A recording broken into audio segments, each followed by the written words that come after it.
श्री स्वामी समर्थ. नमस्कार सर्वांना. श्री स्वामी समर्थ कृपा या माझ्या यूट्यूब चॅनलवर सर्वांचं मनापासून खूप खूप स्वागत. आजचा दिवस तुम्हाला खूप छान, सुखाचा आणि आनंदाचा जावो हीच मी स्वामींच्या चरणी प्रार्थना करते आणि आज या नवीन व्हिडिओला सुरुवात करते. आषाढ महिन्याला सुरुवात झाली आहे. हा महिना धार्मिकदृष्ट्या खूप महत्त्वाचा मानला जातो. कारण आषाढ महिन्यापासून चातुर्मासाला सुरुवात होते. या महिन्यात आषाढी एकादशी येते, जी वर्षातील सर्वात मोठी एकादशी तिथी मानली जाते. या महिन्यात गुरुपौर्णिमा येते आणि याच महिन्यात गुप्त नवरात्री सुद्धा साजरी केली जाते. अशा या पवित्र आषाढ महिन्यातला उद्या आहे पहिला मंगळवार. तर आषाढातील हा पहिला मंगळवार हा केवळ साधा दिवस नाही, तर ही एक अशी दुर्मिळ आणि सिद्ध तिथी आहे जी तुमच्या आयुष्यातील सर्व संकट, दारिद्र्य आणि शत्रुपीडा मुळासकट उपटून टाकू शकते. कारण मंगळवार हा दिवस साक्षात संकटमोचन श्री हनुमानांचा, आदिशक्ती श्री महाकालीचा आणि तेज प्रदान करणाऱ्या मंगळ ग्रहाचा दिवस आहे. अशा अत्यंत दुर्मिळ आणि सिद्ध योगावर उद्या आषाढातला पहिला मंगळवार आलेला आहे. या दिवशी विश्वातील सकारात्मक ऊर्जा तिच्या सर्वोच्च शिखरावर असते आणि इतर दिवसांपेक्षा 1000 पटीने जास्त प्रभावी असते. आषाढ महिना हा केवळ एक महिना नाही, तर हा निसर्गातील ऊर्जेचा आणि शक्तीचा महासंगम मानला जातो. म्हणून उद्या आषाढ महिन्यातील पहिल्या मंगळवारी तुम्हाला आंघोळीच्या पाण्यात एक वस्तू टाकायची आहे. तुमच्या विरुद्ध कट कारस्थान रचणाऱ्या शत्रू स्वतःहून तुम्हाला शरण येतील. तुमच्या पतीच्या प्रगतीचे सर्व मार्ग मोकळे होतील आणि तुमच्या मुलांवरचं सर्व अरिष्ट दूर होऊन त्यांना उत्तम आरोग्य आणि दीर्घायुष्य प्राप्त होईल. तर उद्या आषाढ महिन्यातील पहिल्या मंगळवारी आपल्याला आंघोळीच्या पाण्यात कोणती वस्तू टाकायची आहे, हा उपाय कसा करायचा आहे, याबद्दलची संपूर्ण माहिती मी तुम्हाला आज या व्हिडिओमध्ये सांगणार आहे. यासाठी तुम्ही व्हिडिओ शेवटपर्यंत ऐका. चॅनलवर नवीन असाल तर चॅनलला सबस्क्राईब करा आणि असेच माहितीपूर्ण व्हिडिओ पाहण्यासाठी बेल आयकॉनला देखील प्रेस करा. बघा, आपल्या शरीराभोवती आणि आपल्या घराभोवती नकारात्मक ऊर्जेचं एक दाट जाळं तयार झालेलं असतं आणि हीच अदृश्य नकारात्मकता असते जी तुमच्या शत्रूंना बळ देते आणि तुमच्या घरातील सर्व सदस्यांच्या प्रगतीचा मार्ग रोखून धरते. ही जी नकारात्मक ऊर्जा असते ती नष्ट करण्यासाठी उद्या तुम्हाला आंघोळीच्या पाण्यामध्ये काही वस्तू टाकायच्या आहेत, ज्यामुळे तुमच्या आयुष्यात सकारात्मक ऊर्जेचा संचार होईल. तर उद्या आषाढ महिन्यातील पहिल्या मंगळवारी सकाळी आंघोळीच्या पाण्यामध्ये तुम्हाला पहिली जी वस्तू टाकायची आहे ती म्हणजे रक्तचंदन, म्हणजेच शुद्ध लाल चंदनाची पावडर.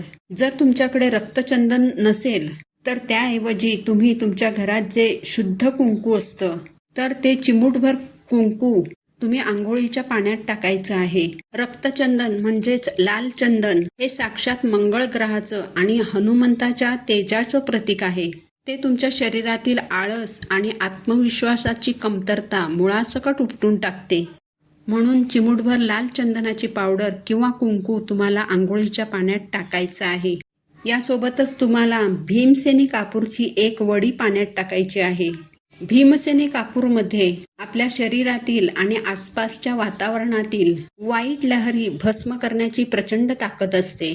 म्हणून एक छोटी भीमसेनी कापराची वडी तुम्हाला पाण्यामध्ये टाकायची आहे आणि यासोबतच तुम्हाला पाण्यामध्ये थोडंसं खडे मीठ जे असतं तर ते टाकायचं आहे. जे समुद्री मीठ असतं तर त्याचे 3 ते 4 खडे तुम्हाला आंघोळीच्या पाण्यामध्ये टाकायचे आहेत. समुद्री मीठ हे तुमच्या शरीराभोवती साचलेली करणी बाधा, वाईट नजर आणि नकारात्मक ऊर्जा शोषून घेते आणि यासोबतच तुम्हाला चमचाभर गंगाजल जे आहे ते तुम्हाला या पाण्यामध्ये टाकायचं आहे. या सर्व वस्तू पाण्यात टाकल्यानंतर तुम्ही काय करायचं आहे, तुमच्या दोन्ही तळहातांनी पाण्याला हलका स्पर्श करायचा आहे आणि गंगा मातेचे स्मरण करत हर हर गंगे हा मंत्र 3 वेळा म्हणायचा आहे आणि मनातल्या मनात प्रार्थना करायची आहे की या पाण्याच्या स्पर्शाने माझ्या शरीरातील सर्व नकारात्मकता, वाईट नजर, आजारपण आणि माझ्या कुटुंबावर असणारी इडापिडा कायमची नष्ट होऊ दे. माझ्या पतीला सर्व कामांमध्ये यश मिळू दे.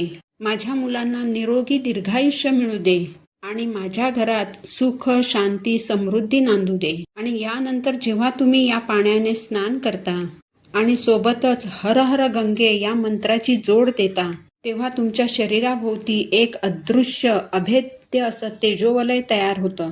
आणि याचा परिणाम म्हणून तुमच्या विरुद्ध कटकारस्थान रचणारा शत्रू जेव्हा तुमच्या समोर येतो, तेव्हा जर त्याने तुमच्याबद्दल वाईट विचार केला तर त्याचे विचार त्याच्यावरच उलटतील आणि तो स्वतःहून तुम्हाला शरण येईल.